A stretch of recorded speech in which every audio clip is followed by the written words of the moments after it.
What's up, mortals? It's Dante from the anime Underworld, and today we are back with Four Knights of the Apocalypse in Chapter 207, The Homecoming. I kind of want to comment on this cover before we begin and say, man, Lancelot has grown up a lot. Those Bond genes are really starting to kick in.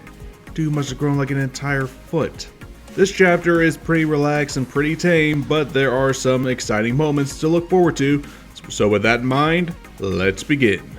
We begin chapter 207 in Leonis. I feel like we missed a chapter, with a bird flying above. And who is walking through the streets of the kingdom? Why, it's of course Lancelot. The multicultural, very multi-ethnic Kingdom of Leonis is greeting the Night of War as he has finally returned, with fairies looking on over him calling him Sir Lancelot, the ladies wanting to get his attention. The Knights of Leonis are also thanking him for saving the other Knights of Prophecy, and Lancelot is just treating it as if it's normal, like he's used to all this. Shut up, baby, I know it. Lancelot was heading actually towards Slater, who remarks that he's grown into a very splendid man. Remember, he is gay, and says that he is waiting inside. Slater takes Lancelot over to Bartra. This guy is still alive. Slater apologizes, saying sorry though, he's awake, but he can't speak too well now. Lancelot sits next to the old King of Leonis, with Bartra thanking the Night of War, telling him that Tristan is still asleep, and he told him to come here once he awakes. He thanks Lancelot for taking care of his grandson for so many years, like a true friend. But he's called on him because he saw another omen. Bartra wasn't sure if it was just a vision or another nightmare. You know, the ramblings of an old man who's close to death's door, but what have you. The new omen is, as the four calamities journey through the lands of chaos, at a gloomy precipice, they will cross swords with a fated group of knights hailing from a faraway realm. Lancelot keeping that prophecy close to mind. A fated group of knights. Either this is still talking about the Four Knights of the Apocalypse, or this could be a new group. I know we just got a whole buttload of new characters with the Anafwin arc, but I will admit this does pique my curiosity, and I wonder what role these knights are even going to play. After all, we still need to see the other members of the Knights of the Round Table, so hey, here's hoping.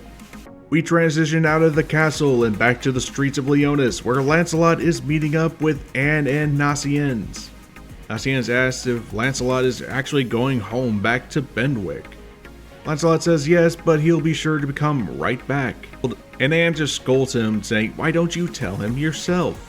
Well, Anne, you saw how tired he was, as were the other knights, who were all sleeping soundly in their beds, and Lancelot can wait, just for now at least. Man, you gotta feel bad for Balin right now. He was the invincible champion of Anafwin, and now he essentially got demoted to just being Gawain's nanny. Oh man, it hurts, and it's just so funny. Anne asks if this is really the right time to do this during, you know, everything that's been going on. Lancelot assures her that the four evils won't attack anytime soon. He made sure to damage them that much, so it's gonna take a while for them to come back. But Anne sees through Lancelot's lies. She figures him out, saying, let me guess, you got some quote-unquote business back home, you smooth talker, with Lancelot not exactly looking very innocent. The guy stammers, embarrassed to say no. You shouldn't have lied, buddy. You shouldn't have lied in front of Anne. 𝐬𝐮𝐬𝐿 is right to be fearful of her cousin. Reminder, they are cousins. Because no one should ever lie. Behold, the enforcer of truth, herself, Anne. But we got nothing? So that wasn't a lie? Even Anne is disappointed, asking Lancelot, your life's that ho-hum. And the God of War just decides to end the conversation right then and there by saying, cram it. I wonder what the justification is as to why Lancelot didn't fall face first into the ground. Maybe it's Hazy Moon redirecting the magic or some bullshit, I don't know. Sadly, we'll never get to see. With Lancelot waving goodbye and in a puff of smoke, he transforms back into his fox form and is on his way. And yes, it has been a while since we've seen that form. A very long while. The girls have no idea what's going on with him, especially now.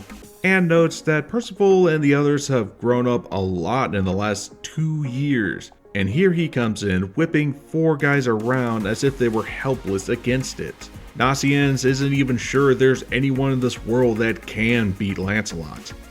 Oh, I don't know about that.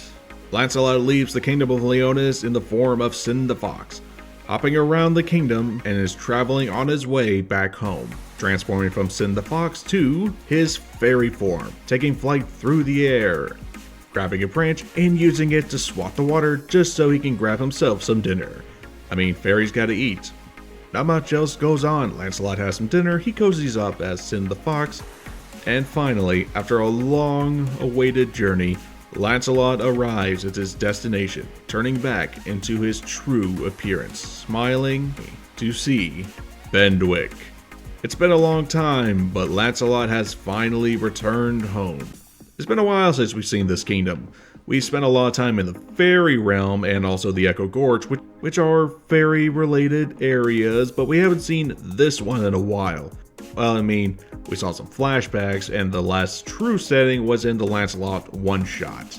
And now we're just straight up getting into an arc focused on Lancelot. The Knight of War is strutting through his own stomping grounds and noticing that something is weird. It's quiet.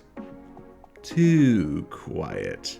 There's none of those endlessly chattering fairies around, not a single bird or an animal cry either. After what happened with Myrtle in the Fairy King's forest, Lancelot has a good reason to suspect that maybe this is Camelot's doing at work, and he wonders what happened to his dad and everyone else. He readies his guard, but he was not ready for this. A gigantic man with a hood over his head and towering over the Knight of War caught Lancelot off guard. Lancelot turns fast, but this mystery man is quicker than the Knight of War himself and delivers a roundhouse punch to the Knight of War. Lancelot and the mystery man battle speed against speed, with his mystery opponents being superior in terms of speed against Lancelot. Wondering who is this man who has come to his home. All Lancelot was able to do was block all the attacks and only managed to deliver one swipe to his chest. But that wasn't enough. The mystery man holds Lancelot in a headlock, not letting him go even for an instant as rustling is heard in a nearby bush. Remember how there were no fairies? Well, they just popped up and they asked the queen if they can come out. Yep. All the fairies, everyone in the forest were just waiting on Lancelot. And of course, who orchestrated it all was the queen herself, Elaine, who is happy to see Lancelot and should have warned them that he was going to come back. After a long time, we get to see Elaine, who informs her son that the entire forest was all in on tricking him for once, and wondered did they do a good job in surprising him? And of course, there's someone else there to say hello. The mystery man turned out to be Bon. And so we end chapter 207 with a very hearty family reunion, with Lancelot reuniting with his father Bon and his mother Elaine back into Bendwick. This was a pretty chill and nothing too thrilling and exciting action-wise happened, but we do get a very heartwarming scene with Lancelot coming back home and seeing his family. And dang, I keep forgetting how tall Bon is compared to Lancelot. Lancelot is going to be big and hulking by the time he's an official adult. As for Elaine, okay, I'm just gonna say it. Why couldn't Elaine just have gotten a glow up already? I know she's a fairy and all, and fairies are meant to look youthful, but come on. This is something that always made me mad. King looks like freaking Elvis Presley with his full-grown wings. He looks older, but not like an old man or something. He looks like a guy in his late 20s. But as for Elaine, she doesn't look like she's aged at all. Why not make her look older, at least Bond's age. This is not helping any of those means with Bond. Finally, commentary-wise, we have the mysterious knights from a faraway land. Not sure if it's referring to the four knights, or we got a new group that's going to be on the way, and Lancelot could have a hunch as to what it is.